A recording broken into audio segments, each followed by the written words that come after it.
श्री भक्ति विनोद ठाकुर हमारे जो आचार्य हुए उनके द्वारा रचित है ये भजन। आप मुझे पीछे गाइएगा। हरि हे हरि हे हरि हे हरि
ग्रंथराज श्रीमद् भागवतम की संवेद गौर भक्तवृंद की निताय निताय गौर प्रेमानंदे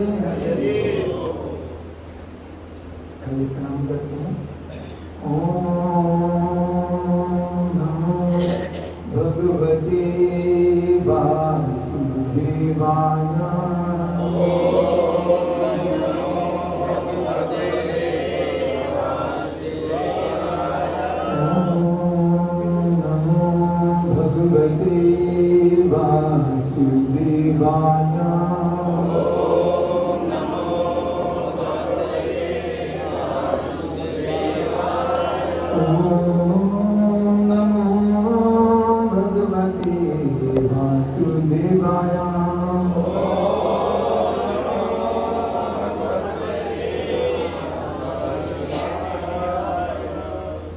तो आप पढ़ रहे हैं श्रीमद् भागवतम और 7वां स्कंद, और स्कंद का नाम क्या है? भगवत विज्ञान। हाँ, 50 रुपये बचा लिया आपने, क्योंकि 50 रुपये देता मैं अगर सही नहीं बता पाते तो इस अध्याय स्कंद का नाम क्या है? भगवत विज्ञान, द साइंस ऑफ गॉड। और श्लोक अध्याय है इसका, अध्याय का नाम है हिरण्यकश्यपु का साधु सदृश पुत्र भक्त प्रहलाद महाराज।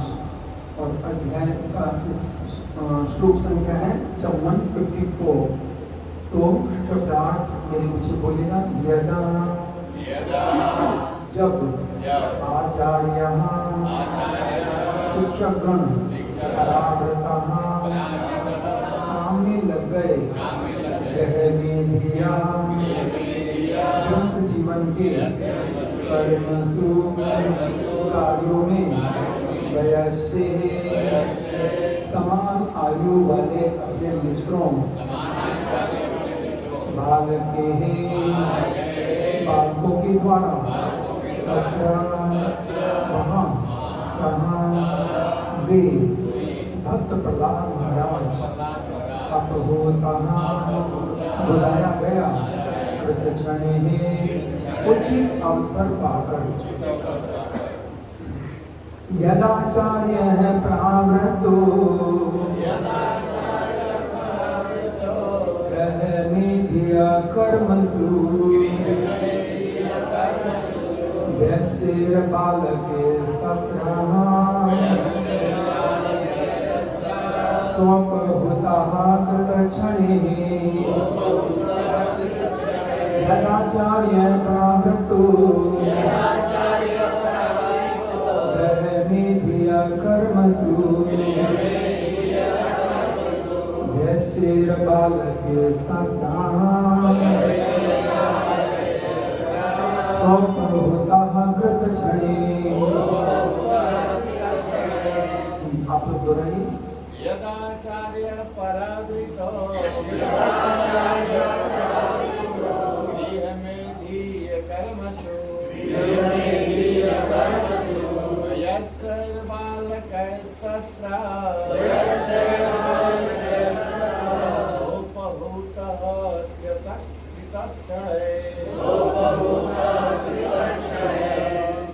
यदाचार्य परावृतो गृहमेधिय कर्मसु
तात्पर्य जगतगुरु श्रील प्रभुपाद श्रील प्रभुपाद की मेरे पीछे दोहराइए। जब शिक्षक अपने घरेलू काम करने अपने घर चले जाते थे तो भक्त प्रहलाद महाराज के समवयस्क छात्र उन्हें इस अवकाश छुट्टी को खेलने में लगाने हेतु बुला लेते। तो इस पर चर्चा करेंगे। उससे पहले श्रीमद् भागवतम का एक बहुत सुंदर महात्मा की ऐसी व्यवस्था क्यों की श्रील प्रभुपाद ने। आप जानते हैं हमारे विश्व में लगभग 750 से भी ज्यादा मंदिर हैं। और मंदिर का मतलब ये नहीं छोटे छोटे मंदिर हों, शिवालय हों। हमारे यूनिवर्सिटीज हैं, ये मान के चलेगा। बड़े बड़े जैसे कॉलेज होते हैं, ये मान के चलेगा 750 से ज्यादा कॉलेजेस हैं सारे संसार में कृष्ण भक्ति को सीखने के लिए, सिखाने के लिए। और प्रभुपाद जी ने वहां पर आदेश दिया कि कोई भी मंदिर हो, कहीं भी हो, सुबह का 8 बजे का अर्थ है श्रीमद् भागवतम की कक्षा, और शाम के अगर 8 बजे हो तो भगवद गीता की कक्षा। बाकी आपने देखा होगा और मंदिरों में ऐसी व्यवस्था नहीं होती है ना। मंदिर होता है, पुजारी जी बैठे होते हैं और वो थोड़ा दर्शन करा देते हैं, थोड़ा वो दे देते हैं, बस एक तुलसी का पत्ता या कुछ जल दिया और जाइए। लेकिन मंदिर का काम ये नहीं है। मंदिर शब्द का अर्थ है ममदर। ममदर मतलब मेरा घर, भगवान का घर है। आप आइए और यहाँ पर भगवत विज्ञान को सीखिए, इसलिए मंदिर बनाए जाते थे। मंदिरों का कार्य ये था कि शाम को पुजारी जी बैठ करके रामायण सुनाए, महाभारत सुनाए, और रात में जब लोग थक जाए और सो जाए तो उनको रात में भी श्री कृष्ण का दर्शन हो। ये मंदिर का कार्य था। लेकिन बीच में विकृत हो गया। अब श्रील प्रभुपाद जी आए और उन्होंने फिर से इसकी स्थापना की है। तो देखिए भागवतम का कितना सुंदर महात्म है। इसमें कहा जा रहा है शृण्वतः श्रद्धया नित्यम गृह्णतश्च स्वचेष्टितम्। अगर कोई भागवतम को सुनता है, किसके साथ? श्रद्धया। भागवतम को कैसे सुनना चाहिए? सब लोग बोलिए पीछे भी। कैसे सुनना चाहिए? श्रद्धा के साथ सुनना चाहिए। अगर कोई श्रद्धा के साथ सुनता है, नित्यम, ऐसा भी नहीं कि 7 दिन का सप्ताह हुआ या कभी कोई आ गए बाहर से भक्तों उनका सुन लिया। कोई भी वक्ता हो, कभी भी जजमेंटल श्रोता नहीं बनना चाहिए। श्रोता कौन सा बनना चाहिए? भागवत श्रोता बनना चाहिए। कई बार भक्त जो हैं वक्ता श्रोता बन जाते हैं। वक्ता श्रोता और भागवत श्रोता में अंतर होता है कि वो प्रवचन करेंगे तो सुनेंगे, नहीं तो नहीं सुनेंगे। हमें कौन सा श्रोता बनना है? भागवत श्रोता बनना है। भागवत से कुछ भी पढ़ करके सुनाया जाए। प्रभुपाद जी कहते थे कि भागवतम का अर्थ है ज्ञान का वो शिखर, इससे बढ़कर कोई दूसरा ज्ञान नहीं है। ज्ञान का सर्वोच्चतम शिखर है श्रीमद् भागवतम। तो भागवतम पर कोई भी प्रवचन करे तो क्या करें? शृण्वतः है श्रद्धया नित्यम। सुनना है, श्रद्धा के साथ सुनना है और नित्यम भी सुनना है। श्रद्धया नित्यम। आगे कहते हैं गृह्णतश्च स्वचेष्टितम्। और फिर इसे गंभीरतापूर्वक ग्रहण करता है, तभी तो ग्रहण करेंगे ना। जब श्रद्धा के साथ सुनेंगे, नित्यम सुनेंगे और गंभीरता से ग्रहण करेंगे। स्वचेष्टितम। स्वचेष्टितम का अर्थ है कि हमारा मन बहुत चंचल है, ये टिकना नहीं चाहता, अच्छे कामों में रुकना नहीं चाहता। ये बुरी बातें हो रही हो तो एकदम कान लगा लेते हैं। एक भक्त बता रहे थे, अभी हम हरिद्वार गए थे, कहने लगे जब हम छोटे थे तो क्रिकेट मैच सुनते थे, और उन दिनों में क्रिकेट मैच टीवी पर नहीं आता था, रेडियो पर आता था। और रेडियो में पता ही नहीं चलता था, शोर इतना होता था, आंखों देखा आता था ना पहले। तो वो बता रहे थे कि इतना शोर आता था, और जब कोई खिलाड़ी आउट होता था या छक्का मार देता था तो शोर हो जाता था। और हम इतने ऑब्जर्व रहते थे कि क्या हुआ, पता तो चले, आउट हुआ या छक्का मारा, क्या किया, इतने ज्यादा। तो वो बता रहे थे इसको कहते हैं स्वचेष्टितम। मतलब कुछ समझ में नहीं आ रहा है तो अपनी कोशिश करनी चाहिए, अपने आप को झोंकना चाहिए कि क्या बताया जा रहा है, मेरी समझ में क्यों नहीं आ रहा है। ऐसा होता है ना कभी कभी, वक्ता कुछ बता रहा है पल्ले नहीं पड़ रहा, तो कह रहे हैं श्रद्धया शृण्वतः श्रद्धया नित्यम, आगे ग्रहण स्वचेष्टितम, अपनी चेष्टा अगर कोई करता है इसे सुनने के लिए तो लाभ क्या होगा। 4 कार्य बताए इसमें, शृण्वतः श्रद्धया नित्यम गृणतश्च स्वचेष्टितम, तो क्या लाभ मिलेगा हमें, क्या फायदा क्या होगा। इतना आप बता रहे हो कि इतना कोशिश कीजिए, श्रद्धा कीजिए, नित्यम सुनिए, बहुत सुंदर फायदा बता रहे हैं। दूसरी पंक्ति में शुद्ध गोस्वामी भागवत में ही, कालेन न दीर्घेण, समय ज्यादा नहीं लगेगा, कालेन न अति दीर्घेण, बहुत ज्यादा समय नहीं लगेगा, किस काम में, भगवान विशते हरि, अल्प काल में ही श्री कृष्ण आपके हृदय में कैदी बन जाएंगे, वो थोड़े समय में ही श्री कृष्ण आपके हृदय में रहने लग जाएंगे। क्योंकि एक बार आपको याद होगा, बिलम्बर ठाकुर जब अंधे हो गए थे तो श्री कृष्ण आए थे वहां पर, और बिलम्बर ठाकुर पकड़ना चाहते थे कृष्ण को, क्योंकि अंधे हैं, तो उन्होंने उंगली पकड़ ली थी और कृष्ण छुड़ा करके चले गए।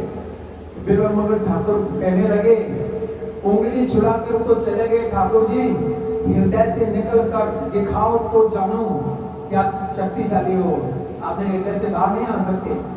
तो इसे कहते हैं कि कृष्ण आपके हृदय में कैदी बनकर आएंगे। कैदी का मतलब होता है कि उसकी स्वयं की इच्छा नहीं होती, वो वहां से निकल नहीं सकता, कैदी है ना। जब मालिक चाहेगा तब जेल से बाहर जाएगा। तो श्री कृष्ण इसलिए गीता में भी इस बात को उठाते हैं, अपना स्वयं ही बताते हैं, अनन्य चेता सततम यो माम सुनति नित्य से कश्याम सुलभ पार्थ नित्य युक्त से योगी नमः। हे अर्जुन, मुझे प्राप्त करना बहुत सरल है, बहुत सरल है मुझे, बस करना क्या होगा, अनन्य चेता, अनन्य चेता, अनन्य भाव से अपने चित्त में सततम, लगातार। अनन्य का मतलब है कि अब अन्य कोई और आपके जीवन का नंबर 1 नहीं होना चाहिए। अगर आपका मोबाइल नंबर 1 है आपके लिए, तो फिर किसी कहेंगे ठीक है इसी के मोबाइल में ध्यान रखो भाई। अनन्य का मतलब है कि आपके जिंदगी के अंदर सबसे पहला जो व्यक्ति है वो श्री कृष्ण है, बस। अनन्य चेता सततम यो माम स्मृति नित्यशा, एक होता है नित्यम, एक होता है नित्यशा। नित्यशा का मतलब है प्रति क्षण, कोई भी क्षण भूलना नहीं है। आप किचन में काम कर रहे हैं, ड्राइविंग कर रहे हैं, कहीं भी जा रहे हैं, कुछ भी कर रहे हैं, आपको हमेशा कृष्ण का स्मरण रखना पड़ेगा। अनन्य चेता सततम यो माम स्मृति नित्यशा।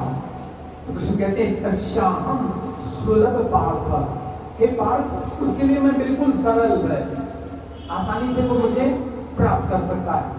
कितनी सरल विधि है ना। प्रभुपाद जी कहते थे, in Krishna consciousness there is no gymnastic, just sit down and hear about Krishna. Even a dog can take part and even a child can take part in this process. Prabhupada ji कहते थे कि कृष्ण भावनामृत के अंदर कोई जिम्नास्टिक नहीं है कि आपको ध्यान लगाना पड़ेगा, बिंदी को देखना पड़ेगा दीवार में। इसमें क्या करना है, बस बैठ जाइए कथा में आकर और ध्यानपूर्वक श्रवण कीजिएगा। एक छोटा बच्चा भी इसमें प्रगति कर सकता है। तो ये इतना सुंदर महात्मा। और इसके बाद इस भजन को भी समझेंगे क्योंकि बहुत ही गंभीर भजन है ये। भक्ति तो भक्त तो कर लेते हैं, सुन भी लेते हैं, लेकिन जो मुख्य बाधा आती है वो इस भजन में। इसलिए भक्ति विनोद ठाकुर इसलिए कहते हैं कि भक्ति में 3 कार्य आवश्यक होते हैं, साधु, शास्त्र, आचार्य। साधु से सुनना है, आचार्य को देखना है कि कैसे इंप्लीमेंट किया उसने, कैसे जीवन में व्यवहार में लाया, और शास्त्र में क्या लिखा, तीनों की सम्मति हो। तो हमने शास्त्र का सुना और अब भक्ति विनोद ठाकुर देखिए क्या गा रहे हैं इस भजन में। कह रहे हैं, हे हरि, जल धर्म के कारण गंगा के पवित्र जल में भी कीचड़ में झाग दिखाई देता है। जल धर्म के कारण गंगा में भी कभी कभी कीचड़ दिखाई देता है ना, यमुना में भी है, झाग भी दिखाई देता है, तब भी मैं जल गंगा तो धर्म पवित्रता को नहीं छोड़ता। गंगा जल में, गंगा जी में बहुत सारे कुछ बह के आ जाते हैं, लेकिन गंगा जल जो अपनी पवित्रता है उसको नहीं त्यागता। अगर आप गंगा स्नान कर रहे हैं और उसमें कूड़ा करकट कहीं आ जाए तो आप क्या करते हो? गंगा मैली हो गई, राम तेरी गंगा मैली, मैं नहीं करता इसमें स्नान, ये नहीं बोलते ना। हम क्या करते हैं? कुछ हटा करके और गंगा में स्नान करते हैं। तो यहाँ पर एनालॉजी बोलते हैं इसको अंग्रेजी में। एनालॉजी का मतलब है तुलनात्मक अध्ययन कर रहे हैं। आगे कह रहे हैं इसी प्रकार वैष्णव शरीर हमेशा अप्राकृतिक होता है।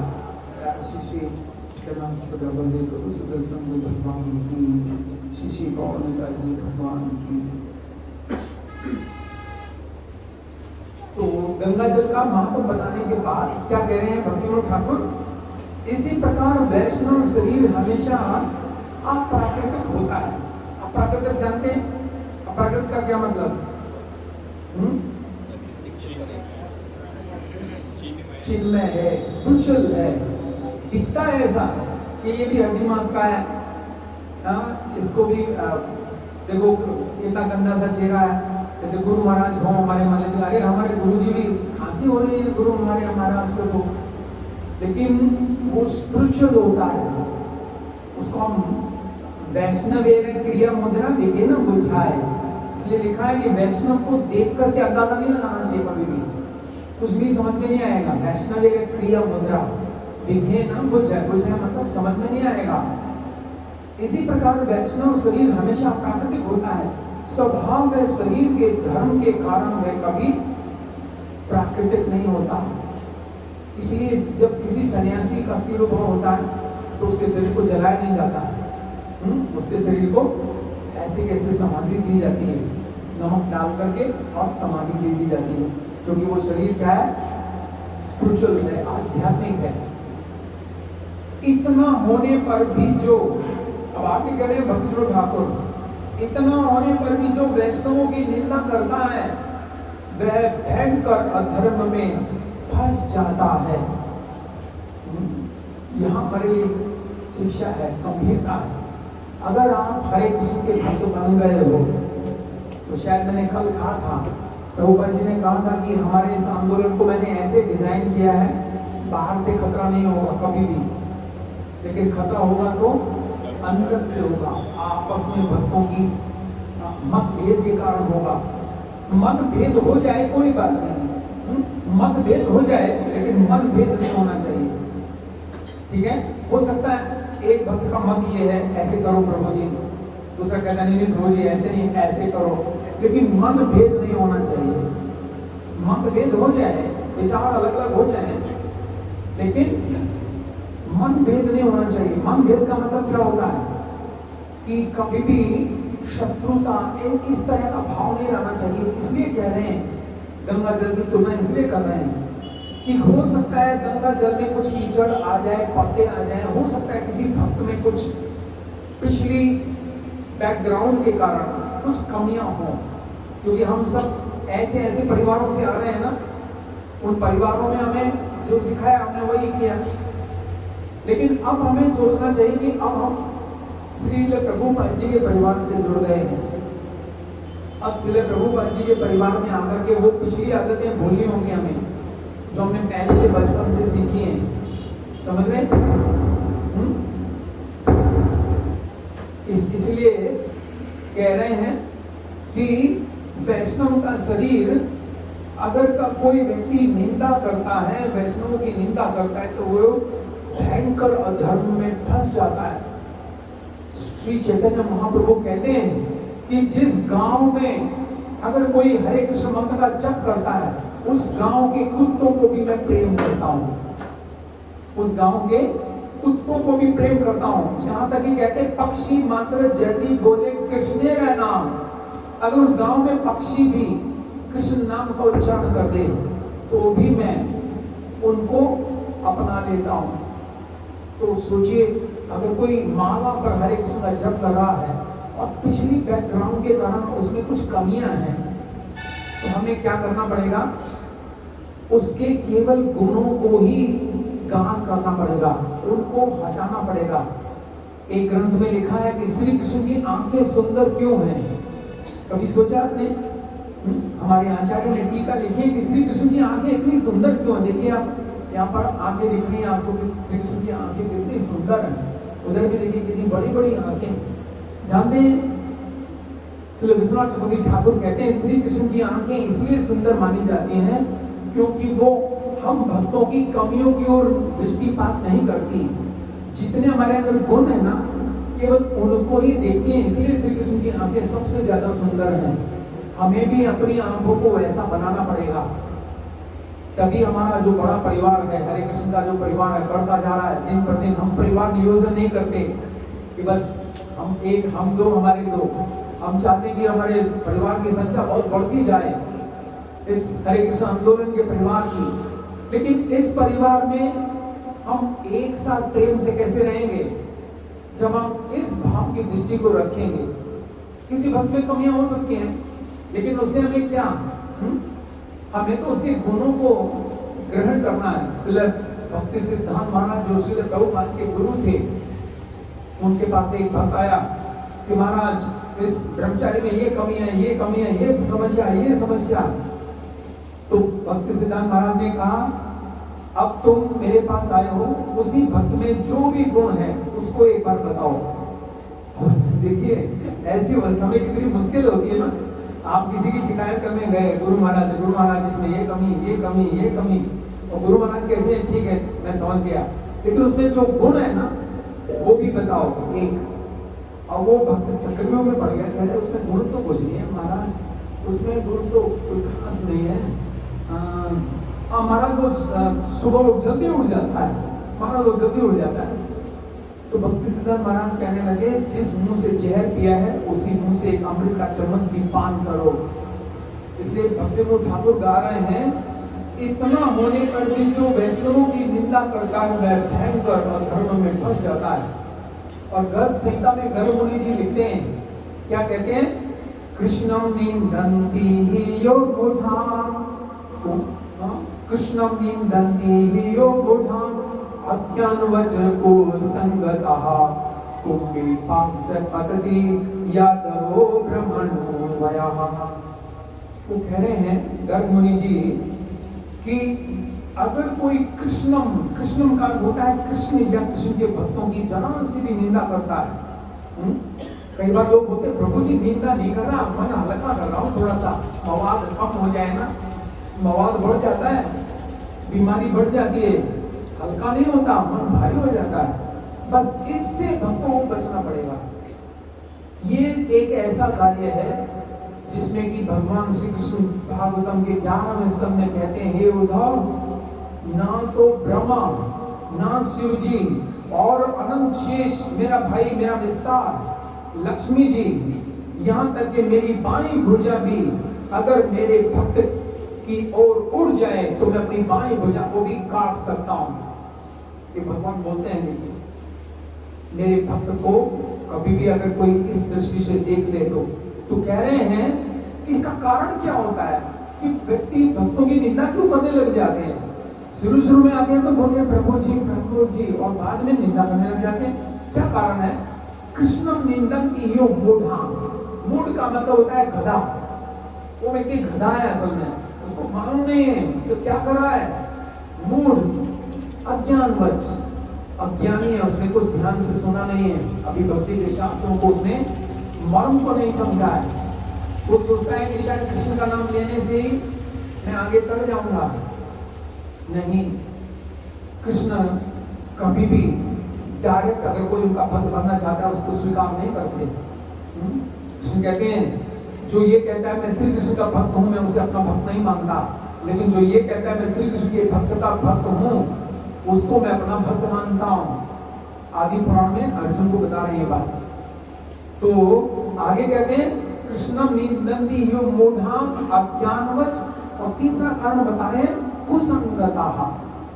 इसका अर्थ है उस व्यक्ति की संगत की अच्छी नहीं रही बचपन से, ऐसे परिवार में वो बड़ा पोसा है जिसमें कमियां देखने की बहुत आदत होती है, कुसंगता। परिणाम क्या होगा अगर ऐसा कर दिया तो? आया था भक्ति करने और जाएगा कहाँ? कुंभी पाक से पतति यादवो ब्राह्मणो वयः। ब्रह्मा जी की आयु तक उसको कुंभी पाक नरक में ले जाकर पकाया जाएगा। एक ऐसा मटके जैसा होता है नरक, जहां ले जाकर उसको नीचे से आग जलाकर पकाया जाता है। जैसे आप खाना पकाते हैं ना माताएं, ऐसे उस व्यक्ति को पकाया जाएगा। कितने साल तक? ब्रह्मा जी की आयु पर्यंत। और ब्रह्मा जी की आयु लिख लीजिएगा 31 मील 10 खरब 40 अरब साल तक वो व्यक्ति वहां पर पकाया जाता है, क्योंकि उसने क्राइम क्या कर दिया? श्री कृष्ण के भक्तों की निंदा कर दी। इसलिए भक्तिविनोद ठाकुर इस पंक्ति में गा रहे हैं, जो वैष्णवों की निंदा करता है वह भयंकर अधर्म में फंस जाता है। इसी भयंकर अपराध के कारण जीव निरंतर यम यंत्रणाएं भोगता है, निरंतर। आ गया ना? ब्रह्मा जी की आयु तक। बस आप भक्ति में आए हो ना, इस सावधानी को कभी भी हटाना नहीं। कहते हैं सावधानी हटी दुर्घटना घटी। दुर्घटना हो सकती है, इस सावधानी को बड़े ध्यान से रखना है। भगवान का भजन अच्छे से ना भी कर पाए तो कृष्ण जानते हैं कलयुग के जीव है, कोई बात नहीं, घसीट आराम है, घसीट रहे, माता सुबह शुरू हुई थी शाम तक चल रही है, कोई बात नहीं, उसको भगवान क्षमा कर देंगे। लेकिन इसको भगवान कुचल देते हैं। असल में भक्ति में भगवान को बस एक ही पसंद नहीं कि कोई भक्तों की निंदा करे। आपने सुनी होगी ये कहानी, जिस समय दुर्वासा मुनि पहुंचे थे भगवान के पास, किस कारण से पहुंचे थे? अम्बरीश महाराज का अपराध हो गया था, है ना? अम्बरीश महाराज एक गृहस्थ थे। देखिए, कभी भी गृहस्थों को भी कम नहीं आंकना चाहिए। और दुर्वासा मुनि क्या थे? सन्यासी योगी थे। घास का ही, दूरबा घास का जूस पीते हैं, इसलिए नाम है दुर्वासा। केवल घास का जूस पीते हैं, इतनी भयंकर कठोर तपस्या करते हैं। लेकिन अम्बरीश महाराज ने व्रत खोल लिया। क्यों? क्योंकि टाइम निकला जा रहा था एकादशी का, पारण का, और ब्राह्मणों की सलाह से उन्होंने थोड़ा जल पिया था कि व्रत टूट भी जाए, नहीं भी टूटे। तो दुर्वासा मुनि क्रोधित हो गए, बाणों से एक कृत्या उत्पन्न की और मार डालो इसको। और अम्बरीश महाराज तो हाथ जोड़कर खड़े हो गए कि हे प्रभु, जैसी आपकी इच्छा। और सुदर्शन चक्र वहां प्रकट हुआ, उसने कृत्या को मारा और दुर्वासा मुनि के पीछे भागे। और दुर्वासा मुनि ब्रह्मा जी के पास गए, बचाओ बचाओ बचाओ। पहले तो समुद्र में गए, कंदराओं में गए, भागते रहे, बहुत सारे देवी देवताओं के पास गए, फिर शिव जी के पास भी गए, और फिर अंत में भगवान के पास भी चले गए। और भगवान ने क्या कहा? साधवो हृदयमयम् साधूनां हृदयं त्वं नाम दन्ते जानन्ति नाहं देव्यो मनागपि। कहते हैं भगवान, हे दुर्वासा, जो मेरे भक्त हैं वो मेरे हृदय में रहते हैं, और मैं अपने भक्तों के हृदय में रहता हूँ।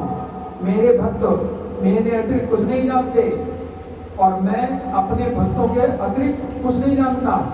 इसलिए अगर आपको क्षमा मांगनी है तो कहाँ जाना पड़ेगा?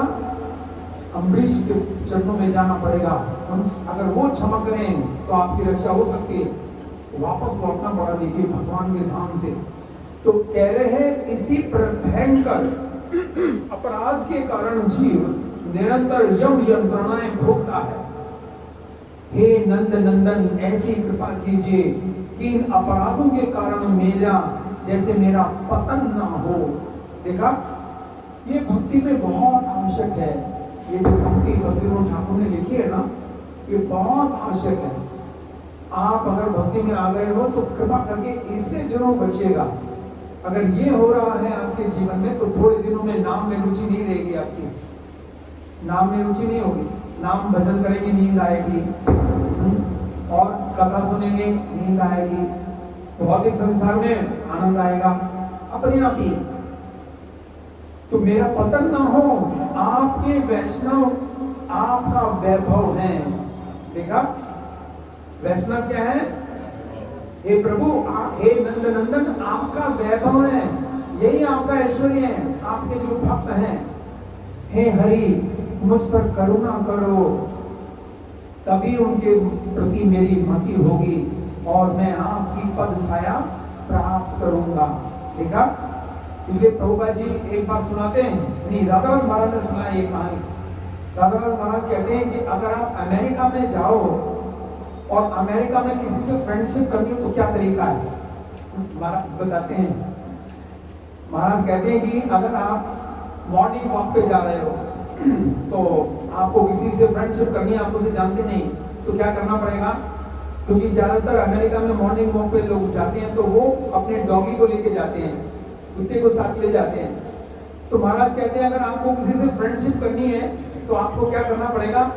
आपको कहना पड़ेगा, oh what is such a nice puppy you have, कितना सुंदर कुत्ता है आपका। तो वो व्यक्ति इतना खुश हो जाता है, ये बोल दो मेरा कुत्ता सुंदर है, वो गले लग जाएगा। तो महाराज कहते हैं कि इसी प्रकार से कृष्ण भी हैं। If you want to love me, love my dog. अगर आप मुझे प्रेम करना चाहते हो, कृष्ण कह रहे हैं, तो मेरे कुत्ते अर्थात मेरे भक्त से पहले प्रेम करो। और कुत्ता इसलिए कहा क्योंकि पालतू कुत्ते के गले में एक पट्टा होता है, जिसे एनसीडी वाले उठाते नहीं है ना। अगर किसी को कुत्ते के गले में पट्टा हो उसे नहीं उठाएंगे, और जिसके गले में पट्टा नहीं हो उसको उठा लेंगे। तो इसलिए महाराज कह रहे हैं, if you want to love me, love my dog. अगर आपको कृष्ण से प्रेम करना है तो कृष्ण के भक्तों से पहले ज्यादा प्रेम करना पड़ेगा, तब आपको कृष्ण मिलेंगे।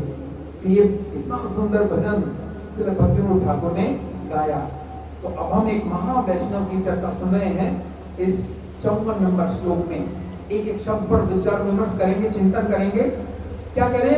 यदाचार्य पराव्रतो ग्रह में ध्येय कर्मसु वैश्य बालके तत्र सोपहुता कृष्णे। तो इसको यदा आचार्य, आचार्य का क्या अर्थ होता है? जो अपने आचरण से सिखाए उसे आचार्य कहते हैं।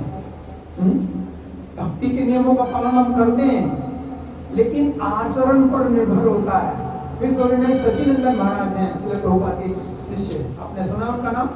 जर्मनी से हैं सचिनंदन महाराज। उनका एक कोटेशन बहुत सुंदर है। वो कहते हैं कि पहले अच्छे इंसान बनो, first you should be A gentleman and after that you become a devotee. कई बार क्या होता है, व्यक्ति भक्त तो बन जाता है लेकिन स्वभाव का बड़ा उछल होता है। कहीं भी लड़ाई झगड़ा, कुछ किसी को डांट दिया, उसी में आ जाता है, भूल जाता है कि मैं हरे कृष्ण का भक्त भी हूँ। मान लीजिए आप बाजार में जा रहे हैं और किसी ने आपको कुछ बोल दिया और आप कहने लगे तेरी तो फिर तो ये परीक्षा हुई आपकी कि आपने माथे में तिलक लगाया है, गले में थैली माला है, तो आपको उसी प्रकार से व्यवहार करना पड़ेगा, है ना। इसलिए प्रभुपाद के एक शिष्य थे गोपी प्राण धन प्रभु, अब उन्होंने शरीर छोड़ दिया गोवर्धन में। अब अमेरिकी होते हुए संस्कृत के कोच बन गए थे, लोग संस्कृत सीखते थे उनसे आकर के। उन्होंने श्रीमद् भागवतम को आगे ट्रांसलेट किया प्रभुपाद जी के जाने के बाद। 10वां स्कंद के 3 पार्ट और बाद में 2 पार्ट और एक 12वां स्कंद, यस 5। उनकी टेबल पर एक प्लेट लगी होती थी जब भी उनसे कोई मिलने जाता था। इधर गोवर्धन में रहते थे, दिल्ली में। उनकी प्लेट यहाँ पर होता है ना, टेबल पर कुछ कैलेंडर ऐसा लिख करके रख लेते थे। वो कहते थे, वो लिखा था फर्स्ट ड्रेस देन एड्रेस। इसका मतलब क्या है?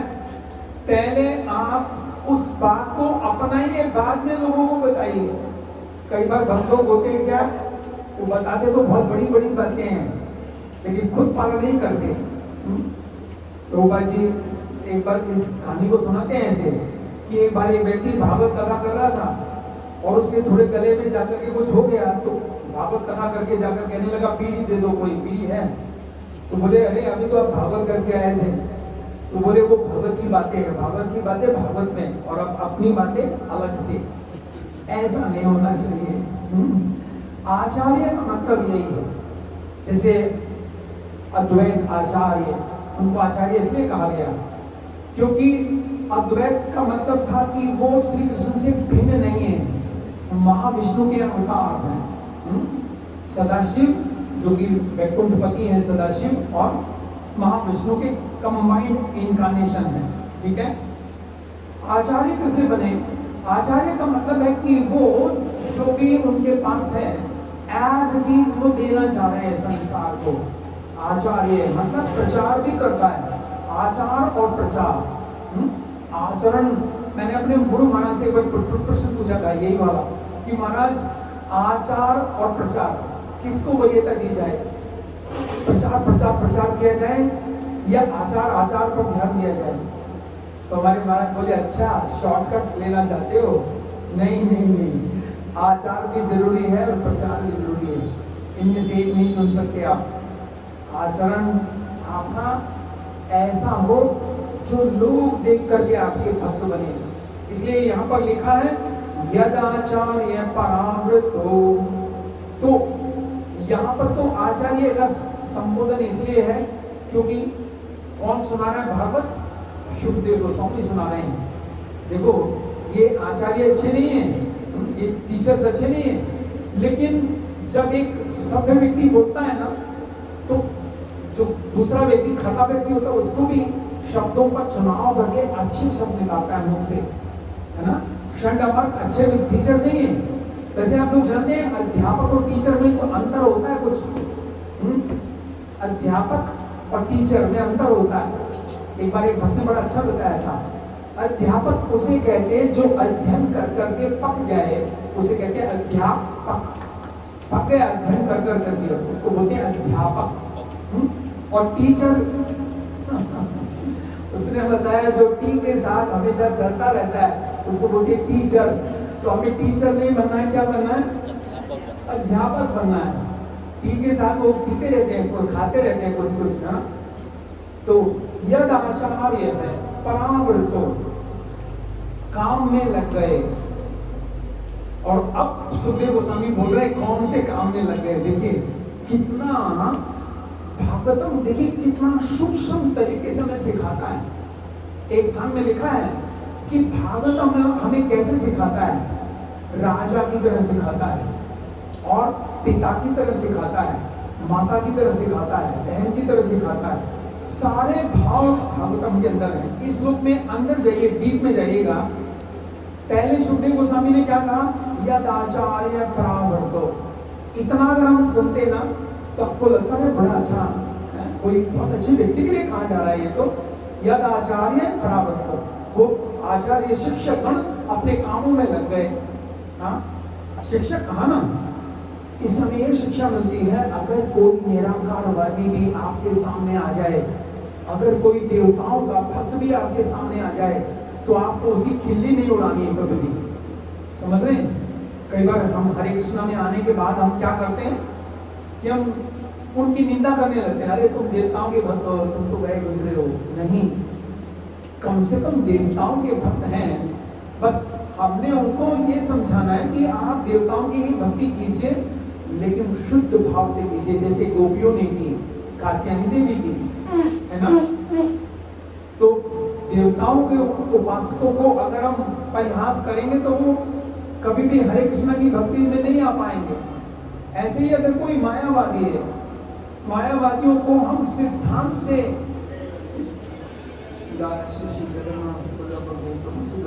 भगवान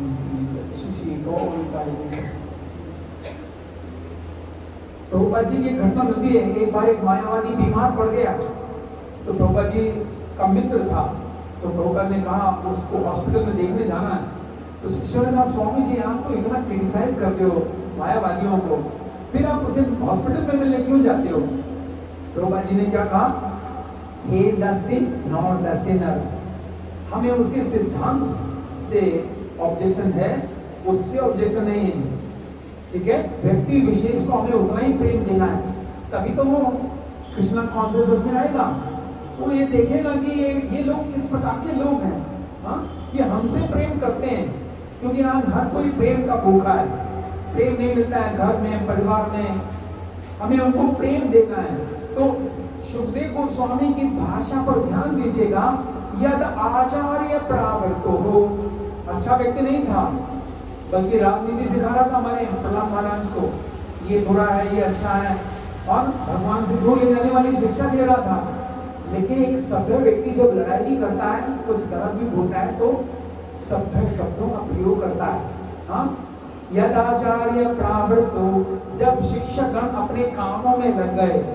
लेकिन अगले शब्द में बताते हैं कौन से कामों में लग गए। है ना, इतना सुंदर है ना, इसे आपको सीख मिल रही है। या आज के बाद हम लड़ाई करेंगे तो कैसे करेंगे? शब्दों का चुनाव करेंगे और ऐसे शब्द बोलेंगे जिससे वो व्यक्ति सुधर जाए। एक शब्द लड़ाई में ऐसे बोले जाते हैं कि चुनौती के भाव में चुनौती दी जाती है, उसको उकसाया जाता है, तू भी लड़, मैं भी लड़ता हूं, और दोनों बॉक्सिंग करते हैं। एक शब्द ऐसे होते जो अगर हम चुन करके बोले तो उसका स्वभाव बदल सकता है, वो भी सोचने पर मजबूर हो सकता है कि ये जो व्यक्ति कह रहा है मेरे भले के लिए कह रहा है। अंतर है ना, एक तो आप बच्चे को ऐसे डांट दो और एक ऐसे शब्दों का प्रयोग करो कि बच्चा इस सोचने पर मजबूर हो कि नहीं ये मेरे भले के लिए कहा जा रहा है। ये वो उपाय बता रहे हैं सुखदेव गोस्वामी इसमें। कौन से कार्य? ग्रह मेधीय कर्मसु। अब बताया यदाचार्य परावृतो ग्रह मेधीय कर्मसु। ऐसे ग्रस्त जीवन के कार्यों में लग गए जिनका कोई लाभ नहीं होता। ग्रस्त जो ग्रस्त है वो त्रस्त है और चारों खाने पस्त है, क्योंकि वो ग्रस्त है। लेकिन जैसा मैंने कल कहा था कि ग्रस्त आश्रम है ऐसा योगी जो पत्नी के साथ है, लेकिन जीवन का लक्ष्य क्या है? श्री कृष्ण को प्रसन्न करना। उसको योगी कहा गया है, ग्रस्त आश्रम में रहता है वो। इसलिए ग्रह मेधी वाले कर्म नहीं करने हमें। तो कैसे समझेंगे ग्रह मेधी के कर्म और ग्रस्त कर्म में क्या अंतर होगा? आप बताएंगे? एक व्यक्ति काम करता है ग्रस्त के, एक व्यक्ति काम करता है ग्रह मेधी के, तो उसके क्या डिफरेंस होगा? क्या कौन सी बॉर्डर लाइन होगी बीच में? क्या हम कैसे निर्णय निकालेंगे ये ग्रस्त है और ये ग्रह मेधी है? हाँ, ताली बजाएगा प्रोजेक्ट के लिए, बहुत सुंदर। देखिए, जब हमारी इच्छा होती है अपनी प्रसन्नता के लिए, तो हम क्या करेंगे? वो कार्य को ब्रैकेट में रखेंगे, ये ग्रह मेधी कार्य है। लेकिन जब हम श्री कृष्ण की प्रसन्नता के लिए कार्य करेंगे तो वो कार्य श्री कृष्ण की भक्ति कहलाएंगे। जैसे हनुमान जी और रावण में क्या अंतर था? हनुमान जी का कार्य था माता सीता को लेकर के राम की सेवा में लगाना, और रावण का कार्य क्या था? सीता को राम की से अलग करके अपनी इंद्रिय तृप्ति में लगाना। तो प्रभुपाद जी कहते हैं कि हमें रावण नहीं बनना है। जो भी हमारे पास है, धन है, संतान है, मकान है, जैसे आपके मदन मोहन प्रभु जी मकान है तो उन्हें श्री कृष्ण की सेवा में लगा दिया। हाँ, तो कितने लोगों का लाभ हो रहा है देखिए। तो ये हो गया, गीता में श्लोक है 9वें अध्याय का 27वां। यत् करोसि यदश्नासि यज्जुहोसि ददासि यत् तपस्यसि कौन्तेय तत्कुरुष्व मदर्पणम्। तुम जो भी खाते हो, जो भी तपस्या करते हो, जो भी दान देते हो, वो सब जितने भी कार्य हैं वो क्या करो? मुझे अर्पित करते हुए करो। अगर मुझे अर्पित नहीं करते तो वो सब क्या कहलाएगा? ग्रह मेधी, है ना।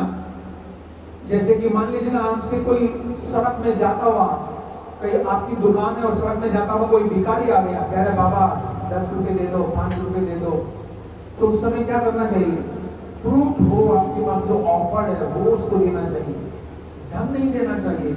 अगर वो धन पर ही मान लीजिएगा इंसिस्ट करता है कि नहीं मुझे धन ही चाहिए, तो कम से कम उसको कहना चाहिए कि भैया 5 रुपए तब दूंगा जब 5 बार हरे कृष्ण मंत्र का उच्चारण करेगा। मेरे सामने बैठो, हरे कृष्ण बोलो 5 बार, तब 5 रुपए दो। 10 रुपए तब दूंगा तो 10 बार बोलोगे, तो कम से कम आपकी उसमें सुरक्षा है कि आपने वो धन किसी को नाम प्रभु का उच्चारण करने में लगाया, है ना।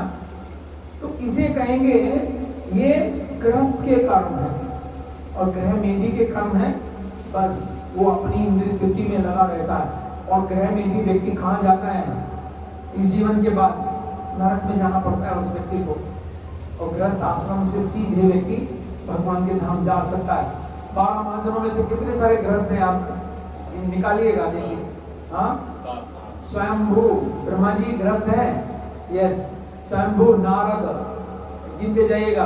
हाँ, ये ब्रह्मचारी हैं। स्वयंभू नारद शंभू गृहस्थ हैं 2। क्या हो गया, स्वयंभू नारद शंभू कुमार कपिलो। कपिल ग्रस्त है नहीं, कपिल ग्रस्त नहीं है, कपिल देव भगवान तो चले गए ना। कुमार कपिलो मनु ग्रस्त हैं। कितने ग्रस्त हो गए, 3 हो गए। और प्रहलादो जनको भीष्मो बलि व्यासकी वयम वो भी ग्रस्त हैं, यमराज जी। तो 12 में से कितने हैं ग्रस्त, गिने आपने? कम से कम 7-8 होने चाहिए, ज्यादा संख्या ग्रस्तों की है। और अर्जुन ग्रस्त है, तो भगवान ग्रस्त को भगवत गीता सुना रहे हैं। देखिए, इसका मतलब है कि ग्रस्त होना कोई अपने आप में गलती नहीं है, लेकिन ग्रह में भी नहीं होना है। ग्रह में भी ये कर्म सो, आगे कह रहे वैश्य बालक।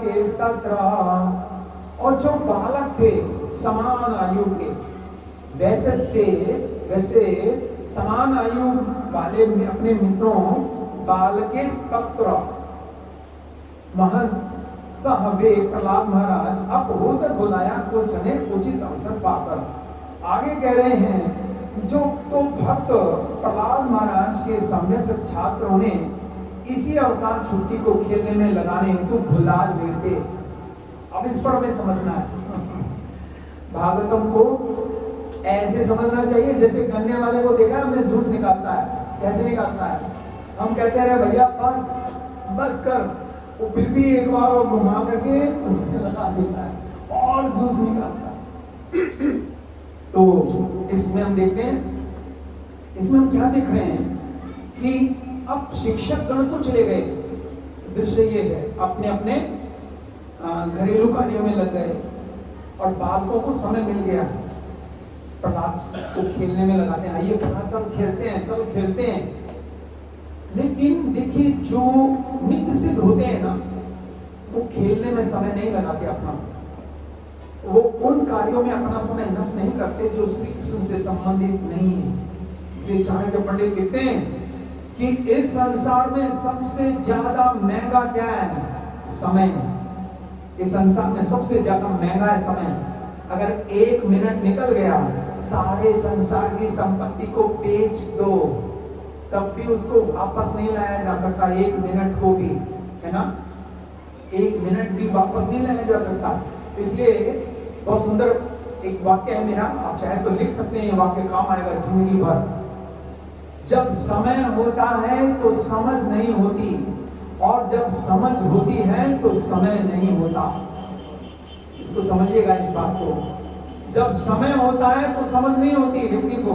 अभी तो ये खेले खाने के दिन ये जवानी दीवानी लोग आते हैं ना, उसमें सीरियल में भी देख लेते हैं, सिनेमा हॉल में देख लेते हैं। अभी ये क्या कर रहे हो, अरे जवानी दीवानी, अभी तो नाचने गाने का खेलने का समय है। क्यों, ये समझ नहीं है। समय है, उम्र पड़ी है अभी, लेकिन समझ नहीं है, क्या करें। लेकिन जब समझ आएगी तो समय निकल चुका होगा, है ना। इसलिए बुद्धिमान संन्यास शब्द का अगर हम समझे ना, संन्यास किसे कहते हैं, संन्यास को संधि विच्छेद कीजिएगा तो निकल कर आएगा सम प्लस न्यास। कीबा विप्र कीबा न्यासी शूद्र के ने होए। न्यास का मतलब होता है बहुत धनी, जो बहुत धन होता है। तो न्यास और सम मिलते हैं, सम का होता है श्रेष्ठ। जो सबसे श्रेष्ठ धन होता है उसको व्यक्ति श्री कृष्ण के चरणों में लगा देता है। और सन्यासी का सबसे श्रेष्ठ धन क्या होता है, उसका समय। वो अपना सारा दिन 24 घंटे मनसा वाचा कर्मणा केवल श्री कृष्ण की सेवा में जुड़ जाता है। इसलिए सन्यास का ये अर्थ है। सन्यास का मतलब ये नहीं कि लाल कपड़े पहन लिए, ये तो भक्ति सिद्धांत महाराज ने चालू किया लाल कपड़े। इससे पहले हमारे परंपरा में आप देखिएगा, यहाँ चित्र लगे हैं, देखिए, हाँ, भक्ति सिद्धांत महाराज के ऊपर आप देखिएगा, ये आगे देख रहे हैं ना, गोल किशोरदास बाबा जी महाराज, भक्ति विनोद ठाकुर, जगन्नाथ दास बाबा जी, तीनों ने व्हाइट पहने। जरूरी नहीं कि कोई लाल कपड़े वाला ही सन्यासी होता है। सन्यास का मतलब है कि आप अपना समय कितना श्री कृष्ण की सेवा में देते हैं।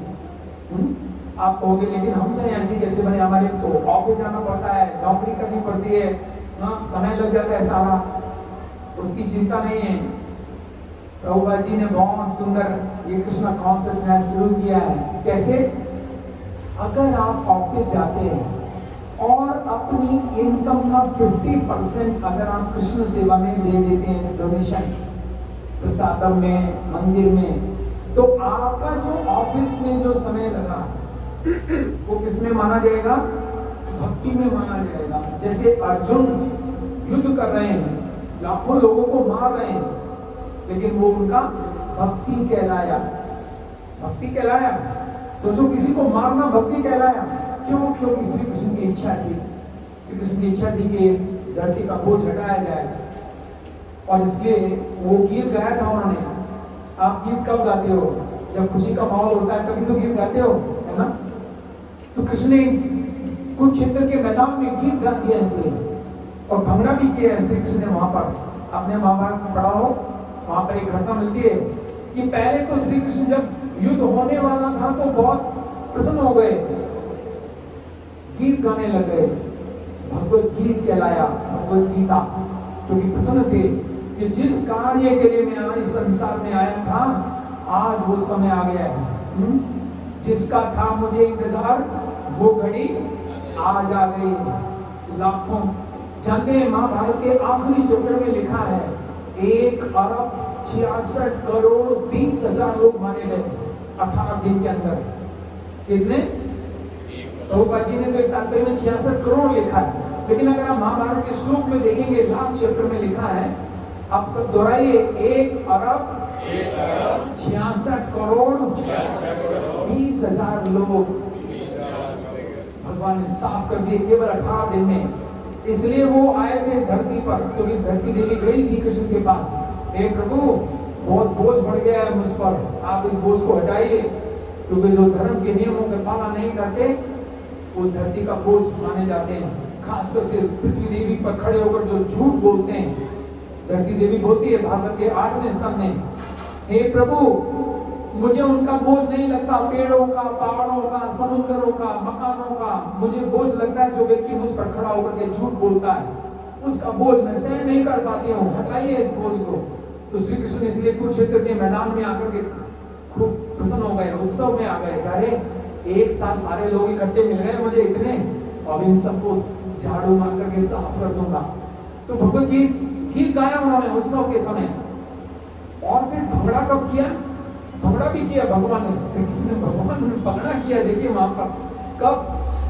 जिस समय पर घटोत्कच मारा गया था। घटोत्कच किसका बेटा था? भीम का बेटा था ना, और भीम कृष्ण के भक्त थे। महाभारत में आप पढ़ोगे तो बड़ा आश्चर्य होगा, ये क्या हो रहा है?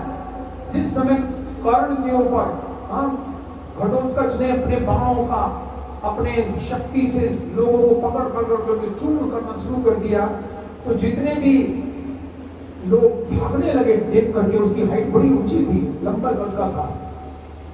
तो दुर्योधन ने देखा कि सारी सेना छितरा गई है, भाग रही है, तो कर्ण के पास आया, कर्ण से कहने लगा, रे कर्ण क्या लाभ तेरे उस शक्ति का जो तूने अर्जुन के लिए बचा के रखी है, अभी छोड़ इसको, अगर इसको नहीं छोड़ा तो ये सबको मार डालेगा, अब मैं तो पहले हार जाऊंगा।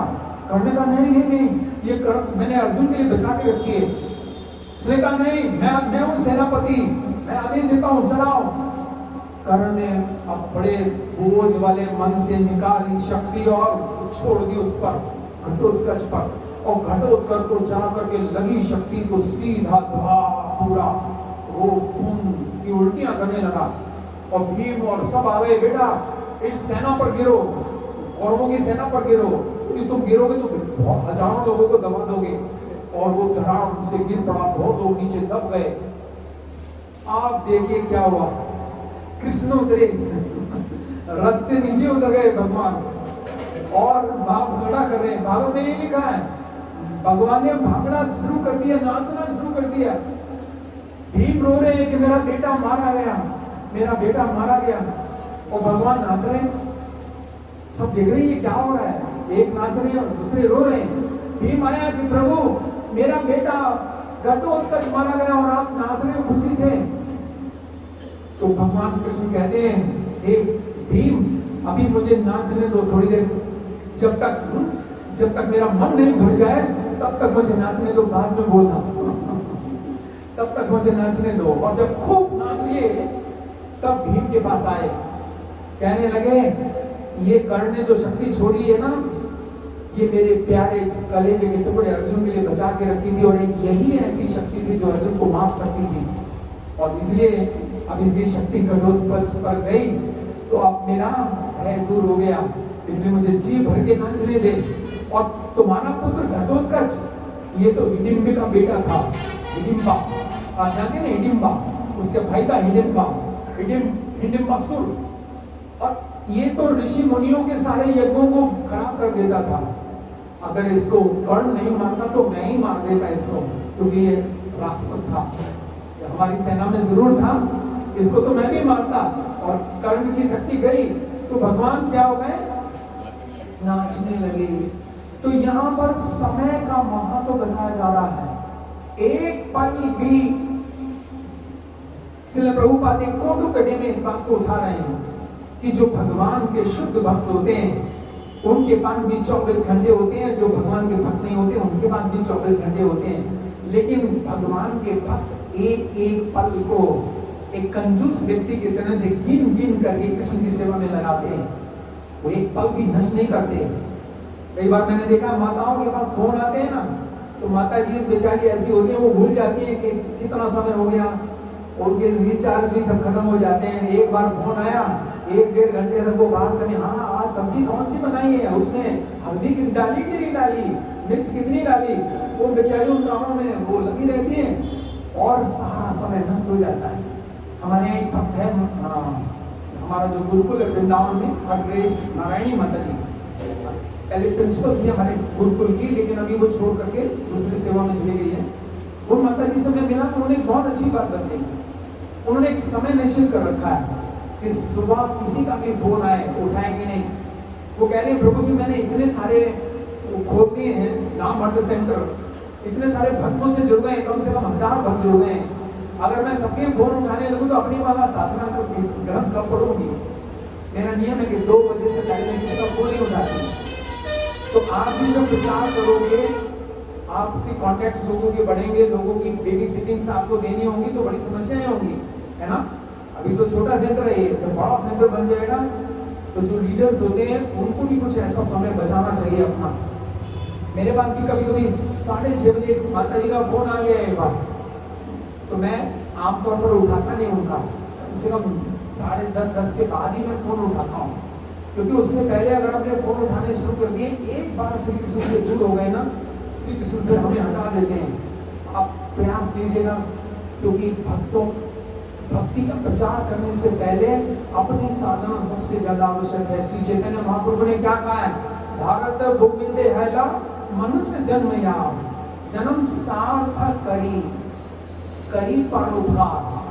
परोपकार कब करना है, जब अपना जीवन सार्थक हो जाए। और हमारे जीवन सार्थक का भाव भगवान का ये है, जब आपके विधि विधान पूरे हो जाए तब आप दूसरे का कल्याण की सोचिएगा। अपनी माना हुई नहीं है और दूसरे का उद्धार करने की बता के आप ये करके ये कर लीजिएगा, नहीं। समय तो उन नादान बालकों ने प्रहलाद महाराज को कहा कि आओ खेलेंगे। प्रभुपाद जी कहते हैं कि जब मैं छोटा था, अभी मैं अकेला कहीं जा नहीं सकता था, तो मैं कैलकाटा के रेलवे स्टेशन पर जाता था। आपने पढ़ी होगी कहानी, प्रभुपाद लीलामृत में आती है। जब मैं अभी कॉलेज में एंट्री हुई थी तो कैलकाटा के रेलवे स्टेशन पर जाता था, और प्रभुपाद जी को सारे कॉलेज के फ्रेंड्स क्या बोलते थे, दादा बोलते थे उनको। उस समय भी दादा ही थे प्रभुपाद। आपने किस किस ने देखा अभयचरण सीरियल जो भक्ति चारू महाराज ने बनाया है? 1 2 3, 4, 5, 6, 7, 8 बहुत कम लोगों ने देखा है। आप भक्तों से विनती कि यहाँ इसको बड़े स्क्रीन पर दिखाइएगा प्रभु जी, कभी कभी ऐसी व्यवस्था कीजिए। केवल 18 ही कड़ी है, लेकिन आप मान जाएंगे भक्ति चारू महाराज की मेहनत को। ये सीरियल दूरदर्शन पे भी आया था 1995 के आसपास। आप भक्ति चारू महाराज की मेहनत को देखिएगा। उसमें जो प्रभुपाद बने कॉलेज के अंदर, क्या हैंडसम लड़का है प्रभुपाद। ऐसा नहीं प्रभुपाद शुरू से बूढ़े थे, एकदम कॉलेज थे, हैंडसम थे। और फ्रेंड्स आते थे कॉलेज में, दादा क्या करना है, कहाँ चलना है, वहां भी दादा ही थे। और प्रभुपाद जी कहते थे, सारे कहते थे दादा गर्मी की छुट्टियां आ गई हैं, कहाँ चलना है, कुल्लू मनाली कहाँ। तब प्रभुपाद कहते हैं मैं कलकत्ता के रेलवे स्टेशन पर जाता था और वहां पर देखता था जगन्नाथपुरी जाने वाली ट्रेन कितने बजे जाती है और इसमें कितना खर्चा होता है एक टिकट में। कभी भी मैं इधर तो नहीं गया, और जैसे ही मुझे मौका मिला मैं जगन्नाथपुरी गया। सबसे पहली विजिट कलकत्ता से जगन्नाथपुरी गई, समय बचाया। प्रभुपाद जी जिस समय पर ये आंदोलन थोड़ा आगे बढ़ गया था, ये बहुत मार्मिक घटना है, आपकी आंखों में आंसू आ जाएंगे। देखिए प्रभुपाद की कितनी मुश्किल थी। जब प्रभुपाद ने इस्कॉन बना दिया और लगभग ये मान के चलिएगा उस समय कम से कम 50 मंदिर बन गए, तो प्रभुपाद जी के पास प्रतिदिन कम से कम 12 लेटर आते थे। कितने? ये घटना आपको मिलेगी प्रभुपाद शिक्षा मध्य ग्रंथ है, इंग्लिश में है ये ग्रंथ। उसमें लिखा है कि प्रभुपाद जी के पास रोज 12 पत्र आते थे जिनका उत्तर उनको लिख कर देना पड़ता था रोज। हाँ, 12 चिट्ठियां लिखनी है, 64 माला करनी है। उनके लिए 16 माला नहीं नियम था, भक्ति सिद्धांत महाराज ने 64 माला का नियम दिया था। प्रभुपाद जी ने हमें 16 माला का नियम दिया। 64 माला करनी है, प्रवचन भी देने हैं, ग्रंथ भी लिखने हैं अपने आने वाले संतानों के लिए। और प्रभुपाद जी के पास बहुत सारे लोग आते थे मिलने के लिए भी। तो प्रभुपाद जी अपनी डायरी में लिख रहे हैं कि मैं क्या करूं, मैं कोई देवी देवता तो हूं नहीं, हालांकि देवताओं से ऊपर है प्रभुपाद जी। हाँ, शक्तिविष्ट अवतार हैं प्रभुपाद जी भगवान के, लेकिन वो लिख रहे हैं मैं कोई देवी देवता तो हूं नहीं, मैं कहां से इतना समय निकालूं कि मैं पुस्तकें भी लिखूं, मंगल आरती भी करूं, प्रचार भी करूं, लोगों के पत्रों को भी उल्टे उत्तर लिखूं, मैं क्या करूं। ऐसी अवस्था में एक ही उपाय है, मुझे सारे कार्य करने होंगे। लिखते डायरी में मुझे सारे कार्य करने होंगे, लेकिन एक ही उपाय है कि मैं अब अपना सोना कम कर दूं, तभी ये सारे कार्य कर पाऊंगा। तो प्रभुपाद जी हमेशा रात को 10 बजे सो जाते थे और 12 बजे उठ जाते थे। 12 बजे उठकर अपनी माला करना है, ग्रंथों की रचना करनी है, समय बचाया। तो जो भगवान श्री कृष्ण के भक्त बन जाते हैं ना, उनको खेलने में समय नहीं लगाना चाहिए, बैठ अनार्गल वार्तालाप में नहीं लगाना चाहिए। कई बार भक्त लोग आपस में मिलते हैं तो वो क्या कहते हैं, और प्रभु जी क्या हाल चाल है, क्या चल रहा है आजकल, कुछ नया बताओ ना। भक्त लोग आपस में जब भी मिले तो क्या पूछना चाहिए, प्रभु जी आजकल आप क्या पढ़ रहे हो। ये कृष्ण कथा शुरू करने का सही प्रश्न रहता है। प्रभु जी आजकल आप क्या पढ़ रहे हो, जरा बताओ ना आपने क्या पढ़ा। वो अपना बताएगा, फिर आपको अपना बताना है कि प्रभु जी मैं ये पढ़ रहा हूँ। ऐसे ही माताओं में होना चाहिए। माताएं पूछती है ये साड़ी कहाँ से खरीदी, किसने दिलाई, कितने की आई, कितनी पुरानी है। नहीं ये तो मैंने अभी वो कराई है माता जी, ड्राई क्लीन कराई है, इसी में आधा घंटा चला जाएगा। इससे अच्छा क्या है कि पूछा जाए माता जी आजकल आप क्या पढ़ रहे हो, और मैं ये पढ़ रही हूँ। तो कृष्ण कथा का अवसर मिल गया ना। प्रभुपाद जी का एक लेक्चर आप वीडियो लेक्चर सुनिएगा, वीडियो लेक्चर दे रहे हैं प्रभुपाद उसमें। ये देखा है किसी ने वीडियो? ये वीडियो है प्रभुपाद लेक्चर कर रहे हैं, उसमें बता रहे हैं so we are not this body, we are pure soul. Lecture देते रहे हैं तो पास में ही कहीं पर आवाजें आ रही हैं। पहले तो जोर जोर से तालियां बजने की आवाज आ रही है, ताली बजा रहे हैं कोई कुछ, फिर आपस में जिग जैग कर रहे हैं, this is not my, this is you, this is your, this is your. तो शोर आ रहा है पास में। तो प्रभुपाद जी ने लेक्चर देते देते वीडियो में पूछ रहे हैं ये शोर कहाँ से आ रहा है पास में। तो उनका एक शिष्य आगे बैठा है, कह रहे स्वामी जी पास में ही ना वो है, क्लब है, क्लब में बुजुर्ग लोगों का क्लब है, और उस क्लब में ये बुजुर्ग लोग, सीनियर सिटीजन क्लब है, उसमें ये खेलने आते हैं, खेल रहे हैं, कोई बैडमिंटन खेल रहा है, कोई टेनिस खेल रहा है, कोई कुछ खेल रहा है यहाँ पर।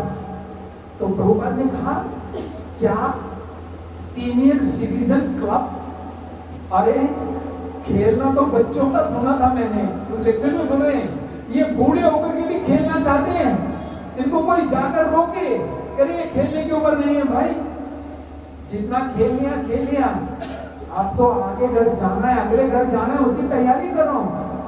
प्रभुपाद जी वहां कहते हैं ये मनुष्य जीवन जो मिला है ये अगले जीवन की तैयारी के लिए मिला है। आपने पिछले जन्म में जैसी तैयारी की थी तो मनुष्य शरीर मिल गया था, और ये शरीर अगले जीवन की तैयारी के लिए मिला है आपको। तो इस प्रकार से प्रभुपाद जी बताते हैं कि मेरे भी बहुत सारे मित्र थे। प्रभुपाद जी के क्या खेल थे? प्रभुपाद जी ने अपने पिताजी को कहा कि मुझे रथ ला के दो, मुझे रथ यात्रा निकालनी है, और पूरा दिन घूमे थे, जिस दिन रथ देखने गए थे। बाजार में बहुत सारे रथ भी देखे, छोटे मिले नहीं, घर लौट रहे थे निराश होकर। तो एक माता जी खड़ी थी और दोनों पिता पुत्र बात करते जा रहे थे कि रथ नहीं मिला। गौर मांगे कह रहे हैं कि काश एक रथ मिल जाता अभय चरण, तो हम भी रथ यात्रा आपकी जैसी इच्छा की निकालते। उस माता जी ने सुनिया, उसने कहा कि आप लोगों को रथ चाहिए क्या? कि हाँ चाहिए था। कह रहे मेरे पास एक पुराना रथ रखा है, छोटा देखो। तो दोनों पिता पुत्र अंदर जाते हैं और प्रभुपाद जी देखते कहते ये रथ मुझे पसंद है, ये रथ दे दो। वो रथ ले लिया, घर में आके उस रथ को सजाया, छोटे बालक हैं प्रभुपाद, हाँ, और उस रथ को पेंट किया, और फिर अपने मित्रों को इकट्ठा किया। गौर मोंडी ने अपने रिश्तेदारों को बुलाया और हरे कृष्ण का कीर्तन निकाला गली में, और रथ यात्रा का आयोजन किया, और पड़ोसियों को प्रसाद भी बांटा गया। सबने कहा है ये बच्चों का खेल नहीं है, ये तो बहुत सुंदर उत्सव हो गया, जगन्नाथ जी की यात्रा निकल गई, ये यात्रा हर साल निकलनी चाहिए। सोचिए प्रभुपाद जी छोटे बच्चे हैं, तो हम भक्तों को भी अगर कुछ खेलना ही है, कभी कभी भक्तों को यात्राओं में जाना पड़ता है, तो वहां पर अंताक्षरी खेलना चाहिए। और अंताक्षरी में भी क्या खेलना चाहिए? कुछ ऐसे श्लोक हों, कुछ ऐसे नाम हों, कृष्ण के नाम हो, भक्ति से संबंधित नाम हो, ऐसे खेल तो हम खेल सकते हैं जिससे हमें कृष्ण का स्मरण हो। लेकिन ऐसे खेल नहीं खेलने चाहिए जिसमें हमें श्री कृष्ण का विस्मरण हो। भक्तों को ध्यान रखना चाहिए। क्रिकेट मैच तो जब आते हैं तो सुबह बैठते हैं लोग और शाम तक बैठे रहते हैं, और अंत में क्या करते हैं? अगर हार गए तो टीवी को छोड़ देते हैं, है ना, ये बेकार है, इंडिया की टीम बेकार है, हार गई, हाँ, क्या फायदा है उसका? इसलिए जो असुरों के बालक हैं वो प्रहलाद को कह रहे हैं, हे प्रहलाद आओ मिलकर खेलेंगे। लेकिन प्रहलाद महाराज मुझे लगता है अगले श्लोक में इसका उत्तर देंगे कि खेलना इतना आवश्यक नहीं जितना कि श्री कृष्ण का स्मरण करना। तात्पर्य में देखते हैं प्रभुपाद जी क्या कहते हैं, अवकाश के समय जब शिक्षक कक्षा से चले जाते तो छात्रगण भक्त प्रहलाद महाराज के साथ खेलने की इच्छा से उन्हें बुलाते, किंतु जैसा कि अगले श्लोकों से प्रकट हो जाएगा, भक्त प्रहलाद महाराज को खेलना नहीं भाता था, भाता नहीं था, उनको फीका लगता था। ऐसे ही जो भगवान के भक्त बन जाते हैं ना, किसी शादी की पार्टी में जाएं, शादी में जाएं, आप अपने हृदय का एक्सरे कर सकते हो। उस समय माताएं, खासकर से माताओं को बड़ा शौक होता है ना, शादियों में जाकर के नए नए कपड़े पहन करके चलो नाचेंगे गाएंगे। लेकिन शादियों जब होती है ना, शादी बर्बादी, भक्ति की भी बर्बादी। तो जब शादी में जाएंगे तो उस समय आपका क्या सोच है वो सोचना है आपने। अगर आप फॉर्मेलिटीज करने आए हैं तब तो ठीक है, अगर आपको रस मिल रहा है ना लौकिक भजनों में, लौकिक गानों में, या फिर डीजे में जाकर के नाचने लगे। डीजे भी बजता है ना आजकल, वो डीजे में आजकल म्यूजिक कैसा बजता है, मुझे लगता है वो उस बाजे की तुलना भूत निकालने वाले से करनी चाहिए। किसी व्यक्ति में भूत आ जाए तो निकालता है ना, वो जा कुछ कुछ बजाता है dub dub dub dub dub dub dub dub dub dub dub dub dub dub dub who who करके। तो ऐसे ही आजकल बाजे बजने लग गए। सोचो जिस विवाह में ऐसे म्यूजिक बजेंगे तो कैसी उसकी गृहस्थी बसेगी बेचारे की। हाँ, इससे अच्छा हो कि कोई कीर्तन किया जाए, कोई वैष्णव भजन गाए जाए, सुंदर भजन गाए जाए। ये तो शुक्र है कि वो लोग बजाते ऐसे, क्योंकि मुझे भी जाने का मौका मिला है विवाह में। वो कहने लगा प्रभु जी आपको आना ही पड़ेगा। मैंने कहा चलिए मैं आता हूँ। तो शुक्र ये था कि वो भाषा पंजाबी में गा रहे थे। पंजाबी हमें आती नहीं, तो ये पता ही नहीं चल रहा था गा क्या रहे हैं। बस यही लग रहा था कि जैसे एक स्टील के टोकनी होती है, क्या बोलते हैं उसको, उसमें कोई पत्थर डाल दो और उसको हिलाओ तो उसमें जो आवाज आएगी वही आवाज वहां बज रही थी। बस इतना ही समझ में आया। तो ये हमारे हृदय का एक्सरे होता है कि जब आप किसी ऐसे विवाह उत्सव में जाओ, ऐसे उत्सव में जाओ, तो आपकी सोच क्या है। और आपको भी रस आ रहा है, इसका मतलब है कि आप अभी रजोगुण में ही हो। सतोगुण में होंगे तो प्रहलाद महाराज नहीं गए खेलने के लिए, है ना। जो खेल होते हैं जो भगवान से संबंधित नहीं है, तो भगवान के भक्त जाते हैं तो उस समय मन में क्या करते रहते हैं, जप करते रहते हैं कि प्रभु कहीं मेरी चेतना इधर उधर ना भटक जाए। ये तो भौतिक समय और समय कीमती है, इस समय को मैं गंवाऊंगा नहीं, कमाऊंगा। क्योंकि गीता में समय के ऊपर कृष्ण एक श्लोक उच्चारण किया, देखिए, मय्येव मन आदस्व मयि बुद्धिं निवेशया निवेशस्ति मय्येव अत ऊर्ध्वं न संशया। भगवान कहते हैं हे अर्जुन, जो व्यक्ति अपने समय को निवेश करता है मुझ में, तेरे चिंतन में। निवेश का मतलब क्या है इंग्लिश में? इन्वेस्टमेंट करता है अपने समय को। जब हम इस अब कथा में बैठे तो हमारा समय क्या हो रहा है?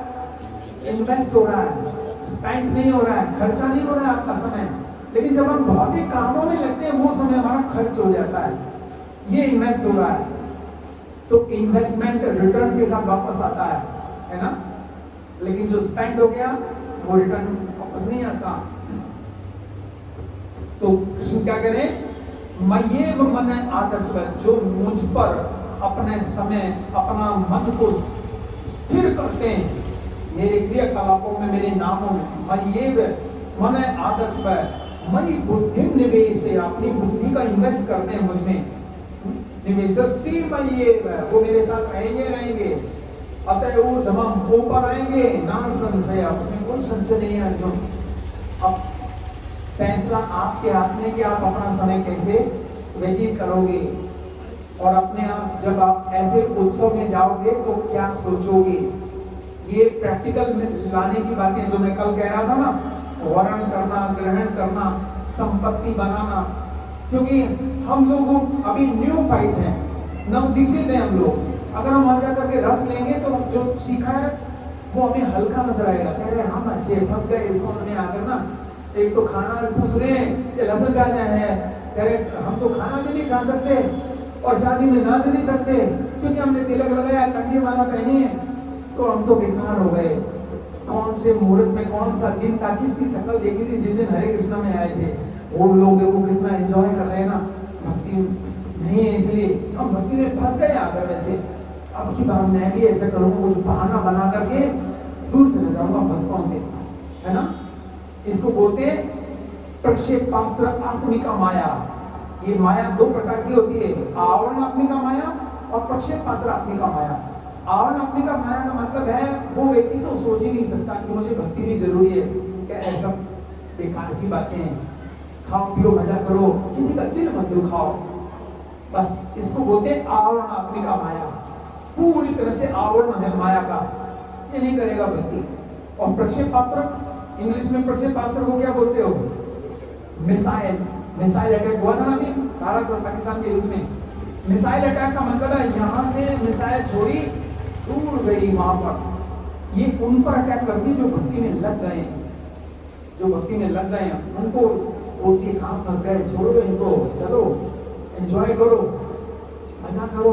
अरे 2 दिन की जिंदगी है, फिर मरने के बाद किसने क्या देखा, ऐसी ऐसी बातें लाती है। लेकिन जो भक्तों के सानिध्य में होता है वो कहता है नहीं नहीं नहीं नहीं, मैं नहीं सुनूंगा इस माया की बात, मैं हरे कृष्ण कीर्तन ही गाऊंगा, भक्ति में लगूंगा। इसलिए प्रभुपाद जी लिखते हैं अगले श्लोकों से प्रकट हो जाएगा भक्त प्रहलाद महाराज को खेलना नहीं भाता था, अपितु वे प्रत्येक क्षण का उपयोग, वही बात जो मैं अभी बोल रहा था, वे प्रत्येक क्षण का उपयोग कृष्ण भावना में उन्नति करने में उपयोग करना चाहते थे। देखा, ये लाइन हमारे लिए बहुत बड़ी लाइन है। इस लाइन को तो बाथरूम के बाहर चिपका देना चाहिए लिख करके, आते जाते आपको दिखाई दे। प्रत्येक क्षण का उपयोग कृष्ण भाव में उन्नति करने में उपयोग करना चाहते थे। इसलिए जैसा कि श्लोक के कृत क्षण क्षणे शब्द से सूचित होता है, उपयुक्त अवसर पर जब कृष्ण भावना के विषय में प्रचार करना संभव होता तो भक्त प्रहलाद महाराज समय का उपयोग निम्नलिखित प्रकार से करते थे। तो इस प्रकार से इस श्लोक से हम बहुत कुछ शिक्षा ले सकते हैं। देखिए एक ही श्लोक में कितने सारे रहस्य छिपे हुए हैं, है ना। और जो एक आइसक्रीम खिलाई थी मुझे एक बार एक भक्त ने मायापुर में, क्रीम बेल की आइसक्रीम थी, मैंगो फ्लेवर।